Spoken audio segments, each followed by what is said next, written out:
Elle a célébré son premier anniversaire en tant que souveraine. Le 17 juillet, Camilla a fêté ses 76 ans. Si cet âge avancé est normalement synonyme de tranquillité, il n'en est rien pour cette dernière puisque son second époux, désormais connu comme Charles III, a attendu pendant cette décennie de pouvoir accomplir sa destinée et monter sur le trône britannique.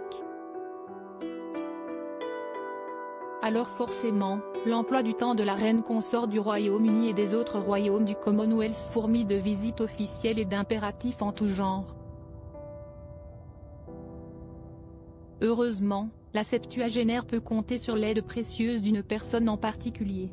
Et cette personne est justement présente à ses côtés pour la soulager et l'aider à gérer ses missions au quotidien. Il s'agit de sa secrétaire privée, Sophie Densham, chargée d'organiser les différents rendez-vous et événements auxquels participe la reine Camilla. Autant de missions diverses et variées pour lesquelles Sophie Densham percevrait entre 90 000 et 95 000 livres sterling par an, soit une rémunération annuelle comprise entre 104 000 et 110 000 euros. Camilla Parker Bowles, ses plus belles tenues de 2023, plus du double de son salaire pour le secrétaire privé de Charles III. Si la somme paraît importante, elle est néanmoins largement inférieure à celle perçue par son homologue auprès de Charles III. Secrétaire privé du monarque depuis 2015 alors qu'il n'était encore que prince de Galles, Clive Alderton empocherait entre 205 000 et 210 000 livres sterling tous les ans, soit un salaire annuel de minimum 237 000 euros.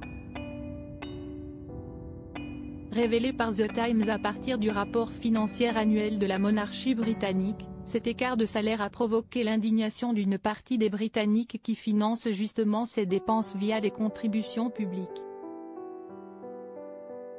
D'autant plus que, contrairement à Sophie Densham, le secrétaire privé du souverain bénéficie d'un logement de fonction pour une meilleure exécution de ses fonctions, situé à quelques pas de son bureau de Buckingham Palace et à côté de Clarence House où résident encore actuellement Charles III et Camilla.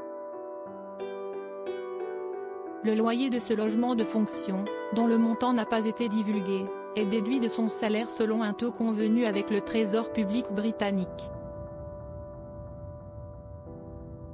Si elle apparaît au premier abord comme sexiste, cette différence de traitement pourrait néanmoins s'expliquer par l'ancienneté moindre de Sophie Densham qui n'est la secrétaire privée de Camilla que depuis 2021, après 6 ans en tant que secrétaire privée adjointe. Cette dernière a toutefois rejoint le bureau privé de l'ancienne duchesse de Cornouailles en 2008, 2 ans seulement après la première mission de Clive Alderton au service de la monarchie britannique.